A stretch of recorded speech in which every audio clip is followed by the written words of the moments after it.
బిలాము నడిచిన తప్పు త్రోవలో ఆతురముగా పరిగెత్తిరి.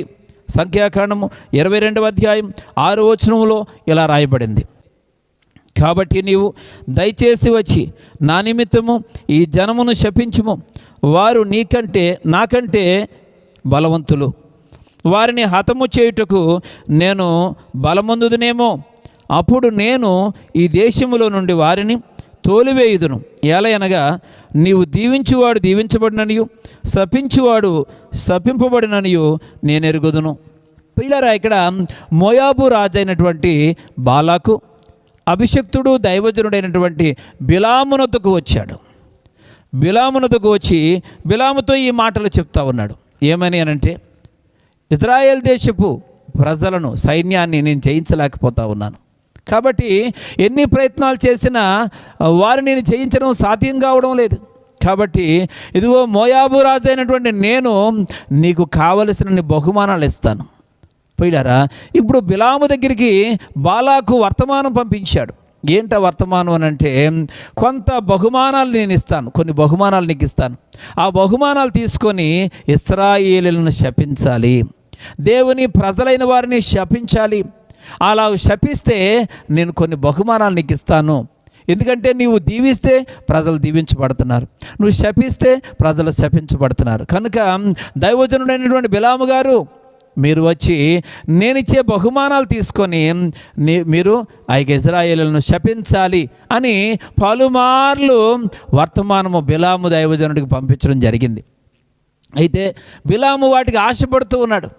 ప్రియమైన సహోదరి సహోదరులారా, దేవుని చేత నియమించబడిన దైవజనుడు, దేవుని చేత వాడబడుచున్నటువంటి దైవజనుడు, ప్రియులారా, దేవుడి చేత వరములను ఫలాలు పొంది ఫలభరితంగా జీవిస్తున్నటువంటి దైవజనుడైనటువంటి బిలామును అక్కడ పరాయి దేశపు రాజు లేక మోయాబు దేశపు రాజు అక్కడ ప్రలోభ పెట్టే ప్రయత్నం చేస్తూ ఉన్నాడు. ఆ ప్రలోభాలకి ఇక్కడ బిలాము లొంగుతున్నట్లుగా మనకు కనిపెడతా ఉన్నాడు. ప్రియులారా, ఆ విధంగా లొంగి దేవుడికి ప్రార్థన చేస్తున్నాడు. దేవా, బాలాకు రాజు రమ్మంటున్నాడు, నేను వెళతాను అని.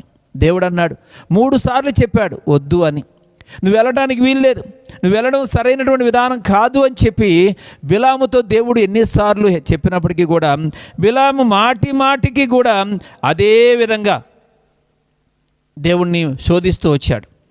22వ అధ్యాయం 12వ వచనం మనం గమనించినప్పుడు పిల్లరా, అక్కడ దేవుడు అంటూ ఉన్నాడు, అందుకు దేవుడు, నీవు వారితో వెళ్ళకూడదు, ఆ ప్రజలను శపించకూడదు, వారు ఆశీర్వదించబడిన వారు అని బిలాముతో చెప్పాను.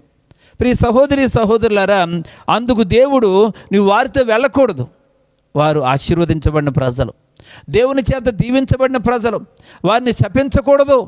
అందుకనే బాలాకు రాజు చెప్పినట్లుగా దానికి లోబడకూడదు అని దేవుడు పలుమార్లు బిలాముని హెచ్చరిక చేసినట్లుగా మనం చూస్తూ ఉన్నాం.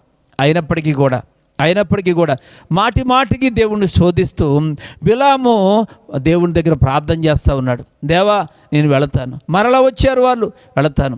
ఇంకా ఎక్కువ బహుమానాలు తీసుకొచ్చారు. కాబట్టి వాటికి ఆశపడినటువంటి బిలాం దేవుని దగ్గర ప్రార్థన చేస్తున్నప్పుడు, నువ్వు వెళ్ళు, కానీ నీ నోట నేనేముంచుతానో వాటినే నువ్వు చెప్పాల్సిన అవసరం ఉంది. అక్కడ వెళ్ళిన తర్వాత నువ్వు పూర్తిగా నేను స్వాధీనంలో తీసుకుంటాను, నేనేం మాట్లాడమంటే నువ్వు అదే మాట్లాడాలి అని చెప్పి వెళ్ళమన్నాడు.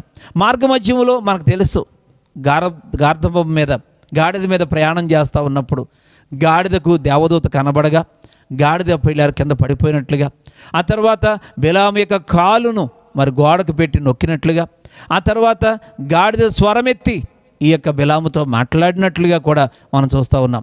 ఎంత చేసినప్పటికీ కూడా అప్పటికి కూడా బిలాము యొక్క ఆశ తగ్గలేదు, బిలాము యొక్క ఆతృత తగ్గలేదు, లోక సంబంధంగా ఆ యొక్క కోరికలు తగ్గలేదు పిల్లరా.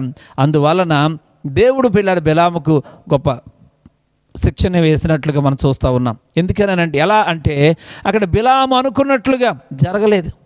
దేవుడు బిలామును సంపూర్ణంగా స్వాధీనం చేసుకున్నాడు. బాలాకు రాజు ఎదురుగుంటా వచ్చి బిలామును ఆహ్వానించి తర్వాత బిలాము చెప్పినట్లుగా బలిపీఠం కట్టి అన్ని ఏర్పాట్లు చేశాడు. కానీ బిలాము నోరు తెరవగానే దేవుడు అతన్ని స్వాధీనం చేసుకున్నాడు. ఇజ్రాయేలును దేవుడు ఆశీర్వదిస్తూ వచ్చాడు, యాకోబు సంతానాన్ని ఆశీర్వదిస్తూ వచ్చాడు. అలా ఆశీర్వదించిన తర్వాత బాలాకు అడుగుతాడు, ఏమండి బిలాము గారు, మిమ్మల్ని శాపించమని తీసుకొని వస్తే మీరు ఆశీర్వదించారేంటి అని.